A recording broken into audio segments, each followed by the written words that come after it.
Hello and a very warm welcome to ET Education's Leadership Studio in collaboration with Google Cloud. I'm your host Devina Lason, and on this series we explore the future of learning through technology. Now in this power-packed episode, we will understand how leading Indian educational institutions and EdTech innovators are harnessing the power of Google Cloud to improve the overall learning outcomes and transform the student experience. So let's dive right into the possibilities and the challenges that are shaping the next era of education. Joining us today are a very esteemed panel of experts who will delve into the practical strategies and innovations. It's my pleasure to welcome a very esteemed panel. We have joining us today Puneet Kothapa, President, the Narayana Group; Pulkit Jain, co-founder, Vedantu; and Vaibhav Kumar Srivastava, Head, Education and EdTechs, Google Cloud India and SAARC.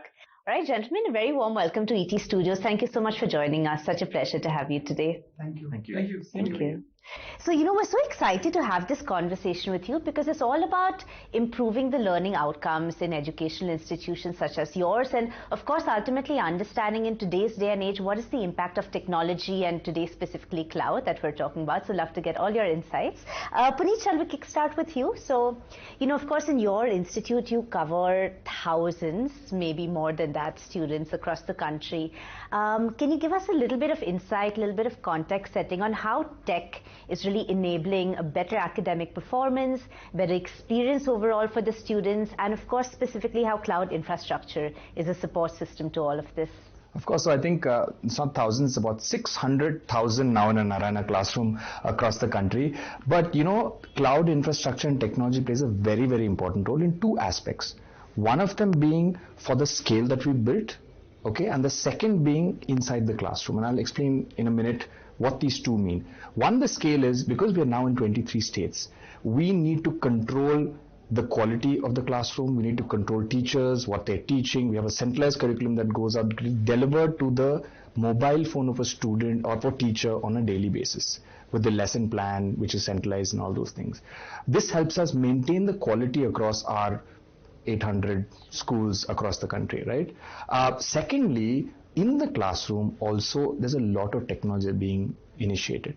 We must understand that the student today is a digital native, and unfortunately the teacher is not. Yes. Right? The teacher is from at least two generations behind. Now we kind of say a generation is about 7 years, 7 to 8 years as a generation. So at least two generations behind the teachers are to the students. So the students are much more acclimatized to technology, and the teachers must evolve their way of teaching. So we're also supporting a lot of the teachers in the way they're delivering the curriculum in the classroom by giving them videos, by giving them access to training material, by giving them access to peer learning networks between teachers. You'd be surprised the kind of teachers that are there who are doing the work on their own at home, preparing the videos, preparing their learning methodologies and going. But we want to take that learning from one classroom to another teacher. And that is how the infrastructure, technology infrastructure, is actually helping us manage the scale that we have. Fantastic. Just out of curiosity, what is the response, as you say, of the teachers who are of a slightly different generation compared to the students? Are they embracing these innovations? Is it taken with a little hesitation? To be very honest, I think there's been a significant spike in the past year or two. I think maybe it's the advent of artificial intelligence, more accessible technology, and very, very powerful technology in the hands of a teacher, right? So I think the growth of the technology orientation of a teacher has really taken off in the last year or two. It was slower. I would say 5-10 years ago, much slower. But today, I think the adoption is very, very high, and you'll see teachers evolving much faster than ever before. Okay, fantastic. Thank you for sharing those insights. Pulkit, let's get you in on this as well. So, of course, we're here ultimately to talk about the impact of EdTech, how cloud infrastructure is the backbone. But let's understand a little bit how EdTech is impacting your organization. Are you seeing that scale and that capability of creating personalization for your students is also improving? And just, a little bit of background on how it's overall impacting. Yeah, I think at EdTech, as I see it, the biggest problem that we have to solve is not that of accessibility, but not personalization at scale. And the problem that I think we face is this terrible trade-off between the scale and personalization. As we try to scale further, the problem is we can't provide that level of personalization. So this is a trade-off, and this is a classical problem for us to solve. Yes. Now imagine if every child had a personal mentor. So my co-founder Anand, I've seen him as, you know, the master mentor. He has mentored so many students, but my grudge with him is, why can't you be with every child? Right. The one whom you are with, you give that child an unfair advantage. So my mission is to create that Anand sir for every child, right? Now how do I do it? So imagine a personal mentor who is with the child 24/7, understands the child's struggles in real time, encourages the child at the right moment. But this is the gold standard. But the problem is it can't scale, and it can't scale affordably. And I think that is where the cloud infrastructure comes into play. So how we are approaching it, we are building what we internally call as the Ved, our AI mentor. On one side, we have, you know, hundreds of data points across the learning journey, from inside the class, outside the class, when the doubt is asked, when the child raises hand in an offline class, everything is captured. So capturing the data points, storing that in now Google's BigQuery, and then on the second side, our AI models, now powered by, you know, multiple AI models out there, including Vertex AI of Google. So they analyze as a mentor would have analyzed a child, right? Understands the child precisely, and then with our AI mentor, it starts now intervening with every child in a proactive way. That, you know what, in this class, I analyzed you didn't understand quadratic equation because, you know, I think your concepts in linear algebra is weak. So this is a small snippet of the video that you should watch. This is a small practice question set that you should do, right? Now, this would be amazing if we could do it at a very high precision. And I think this is exactly how the cloud infrastructure is helping us. For me, it's not just storage. It's a bridge between the hyperscale and human level personalization. That's what cloud infrastructure for us is. Fantastic. And so again, what impact are you seeing in the student outcomes as a result of all this tech? It's tremendous. So, at Vedantu, we have multiple humans. So from teachers to student academic mentors, we call them SAM, to doubt solvers inside the class teachers. So in the last 1 year, we have started using AI models to replace and to augment many of these. Right. So for example, in a live class, there are proctors and the class teachers who nudge the child using the data, right? So our system analyzes where the child is losing interest. Earlier, a human was nudging the child in real time. Yeah. Now, our AI proctors are doing it. And post-class, now AI has also started to nudge them. I'm surprised to see this year my online classes attendance rates are 85%, which for online is, I mean, for our own ecosystem, it was unheard of a couple of years back. So that has been a great outcome. Second outcome has been that the post-class doubt solving. It was automated earlier as well. But it used to solve 25% of the doubts. Now with the advent of Jain AI, we are now solving 65 to 70% of the doubts with the same ratings from the students. So a lot of great outcomes are coming out now.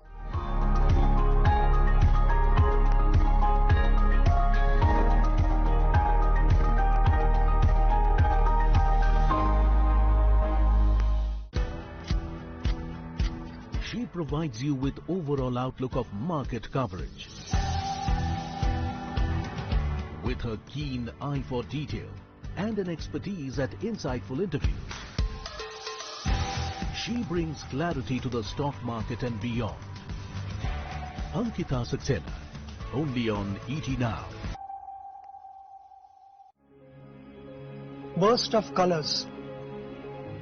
Feels like a billion rainbows in my hand.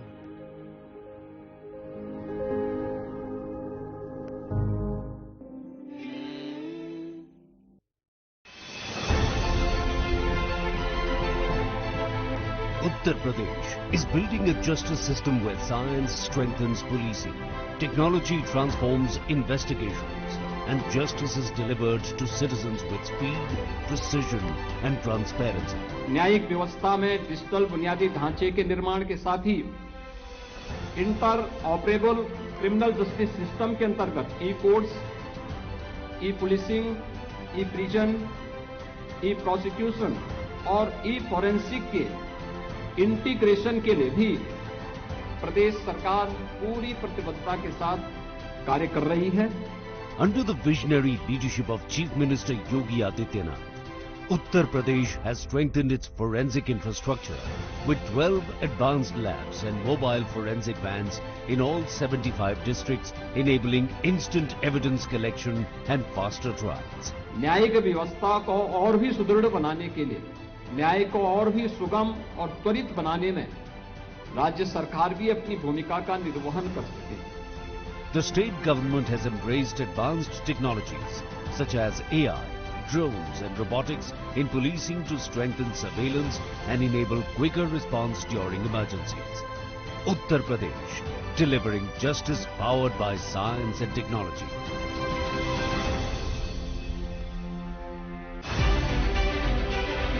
The Times Now Amazing Indians Awards 2025 is back once again to showcase some special persons who may be common in appearance but are uncommon in their deeds. Experience the life-changing stories of how these everyday Indians are selflessly and tirelessly serving humans and the voiceless. In this episode, we feature Kanchan Gupta for bringing health and happiness in the lives of elders, and Rajashekara Raju Podili, whose water regeneration and sustainability projects have uplifted thousands of farmers. Witness the journeys of these remarkable winners this weekend at these times, only on Times Network.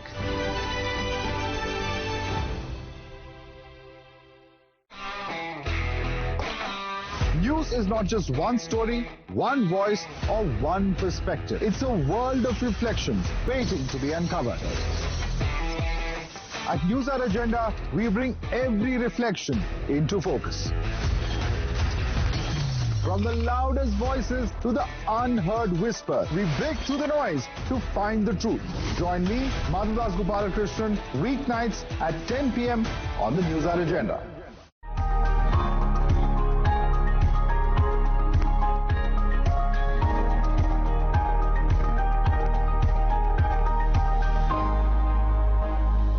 Puneet, would you like to also share an example of how you're approaching personalization for your students, and same pointers, how ultimately tech and AI is powering so much of this as well? Absolutely. I think much of what Pulkit was saying is being done at Vedantu. We're trying to do in our own scale within our organization.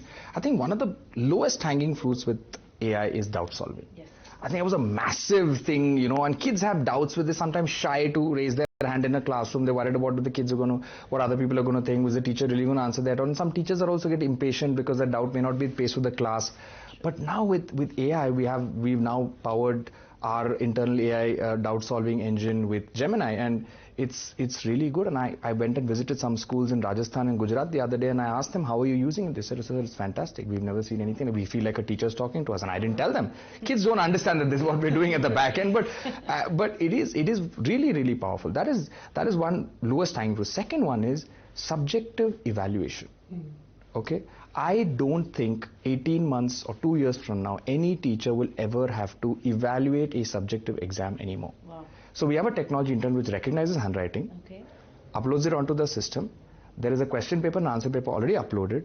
So the AI is reading both of them, comparing it to the answer given by the student, marking it with a 99% accuracy as a human teacher. So we did a parallel run for 2 exams, and we've realized that it's 99% accurate. So I don't have to ever ask a teacher, which saves a lot of their time that can be used on developing or engaging the student in a better manner. So I think that's how personalization is happening, and the inside the AI gives you is very personal, right? You don't know this topic, you don't know this chapter, why didn't you read this? Much of what Pulkit said just now, which is all possible through technological infrastructure, which is here to stay, by the way. Absolutely here to stay. Wow, how fascinating to be a student in today's day. Yes. I want to go back to school, really. Yeah. So we'd love to get you in here as well. So now we've heard some great examples across the board, of course, of how AI, cloud is really boosting the overall educational experience. So can you give us some insight into what exactly Google Cloud is doing today, and how are you really bridging the gap between EdTech and the educational institutions here in India? So I'm glad you asked that question. So at Google, right, we believe that tech is no more a support or an enabler of education, right? It's come to the core. it's redefining how we deliver education to the students, right? And delivering education to student has two facets. One, definitely how beautifully a student is absorbing the outcome of the technology, but at the same time, how are we enabling the tutors or the teachers or the faculty to deliver that, right? It's a two-way metric. So we are going back and focusing on building our tools, which is Gemini, to see how can we go into from a personalized to a hyper-personalized world, right? Which means not only at a student level, but at a student's concept level, if we can make an intervention, right? If I can tell a student that, okay, while a student is kind of needs a bit of an improvement in, say, physics, but which concepts of physics and which chapters he or she should go and do more quizzes on or take more assessments on to brush that concept up, that goes into the hyper personalized learning experience. So we are trying to see how can we build this all together to help EdTechs and education institutes like Narayana and Vedantu to build that ecosystem thriving, and everything is the outcome lies with the students, right? If I can get the concept level of a student higher by 10% or 15%, that's a win, right? So going back, we are trying to build models that can work in multiple formats. So we are not restricting it to only reading or only watching a video or into a listening mode. Can a concept be converted into a podcast, for example, right? Can a podcast be generated into a video? So with the models like Notebook LM, with VO3 coming in, with Chub, which is language translation, I think this is all happening and everything is pieces coming together, right? And that's the platform we are glad to have partners like them who can actually come and test them out, make some innovations on top of it, and build something which is relevant for the student. And they are the best judge because they are the ones who are closest to the student or the teacher. We are just an enabler for them to build on top of it. No, such great points here, Vaibhav. Love to hear your perspective here too, on your vantage point, because of course you work with such a vast cross-section of organizations, geographies. So how are you seeing the educators really benefiting, first of all, from all this tech we are talking about? And how is the response? How is the rate of adoption? Okay, so rate of adoption actually is very high because we are seeing lots and lots of EdTechs in education moving on Gemini as a platform because of the quality of the output that the platform brings. Not only the quality of the output, but also the kind of multimodal outputs that a model can give, right? So just imagine a scenario where a student attended a class, went back home, wanted to have a revision of the chapter or the concept that he or she has learned. Just opens up a tool, and asks the tool, can you give me a 2-page summary of what was taught in the class today? The tool gave a summary, he or she goes through it, and then say, okay, I didn't understand this particular part of it. Can you actually elaborate and explain it to me in a video format? A video is generated out of it where it's in a very pictorial, in a very playful manner. The concept got, explained to the student. Now going back, the person leaves the house and is on the way somewhere, and again prompts a tool that, I just want to have a audio prompt on can you revise the concept, what I learned in the classroom today? And there is a podcast playing at the background telling, oh, this is what happened today. And in a very, very interactive way, the students playing around with the concept of, generative AI and getting the desired outcome the way he or she is expecting the content to be consumed. So that's where we are moving the world towards. In all of these things, as Puneet mentioned, teacher continues to be the pivotal role because end of the day, the emotional support, the connect that the student needs, the fallback if the concept is not clear is always a human, which is a teacher. So none of the teachers and educators are going away anywhere. They need to just embrace the technology in a way that they can ensure that the conceptual level learning of a student is enhanced using the tools, right? Some wonderful pointers for our viewers here today.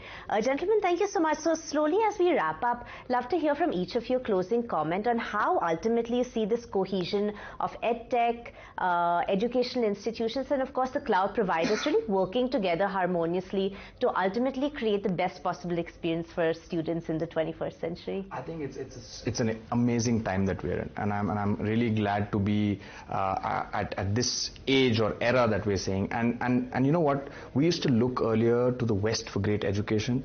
I don't think we have to do that anymore. I think we're a country where we have educators, we have the technology, and we now have the thinking to make India a hotbed for education of the future. And I think the skills that are going to be required for the future are going to be very, very different. So curriculum has to evolve, teachers has to evolve, governments have to evolve, there's the entire ecosystem has to evolve. There's a lot we have to think of in the future because education in India moves very slowly, but I'm very, very excited with the advent of Gen AI, of cloud infrastructure, of the entire ecosystem of technology, of people embracing technology more importantly, is where I see the most positive time in Indian education history for us to go to the next level. Wonderful, thank you. Pulkit? So I think a lot of partners and ecosystems need to come together for this country to actually learn, right? So for example, bodies like ours, we work very closely with the students at a certain scale. Google on the other side is developing cutting edge technology which only they can, right? What we can do, for example, is to use this technology, weave in our learning journeys, experiment a lot, to generate lots of insights about how the learning should happen and what are the best ways in which the students actually learn. Now, on the other side, the larger part of the country is probably where we can't also reach, but the government has the reach there. Can we all come together to pass on our learnings in such a way that each child in India can actually learn in the best possible manner, and that too skills which are required for the future, because the future is uncertain. I really don't know. I think we all don't know that what we are teaching today, will it be relevant or not? So we together need to continuously iterate towards a better and brighter future. Absolutely. What inspiring outlooks, both of you. Thank you so much. Vaibhav? So for us, we truly believe that education needs to be democratized, right? Why should a student in a metro city or a tier 1 city gets a better quality of education than somebody who is in a tier 4 or a village for that matter? Today what we have seen with the blown of technology, and everybody has a smartphone today, if we can get the tools available on that smartphone, I think that's where the crux lies, that the quality of education should be democratized. What we have done at Google is we have just a week or 10 days back, we have announced Gemini for Google AI Pro free for students. So any student who is like 18 years plus can now go and subscribe for a plan which actually costs around 19,500 rupees for free for 1 year. That's the first step we are taking to ensure that this reaches everywhere. And all the students who are watching this should go and actually sign up for that plan and try to play around with the technology and see what they can do. We are also grateful and thankful to EdTechs and education institutes like them who are actually embracing this technology and helping build on top of it to ensure that this mission is achieved. So we are all working hands in hands to ensure that we get to the student to the core and ensure that the learning outcomes are delivered. Fantastic. And yes, what a great tip for all our viewers to definitely check in on all these fantastic tools that are available today. Gentlemen, thank you so much. It's been such a pleasure to have you here on ET Studios. Thank you for coming today and really deep diving into what the future of education in India looks like. Thank you. Thank you so much. Thank you.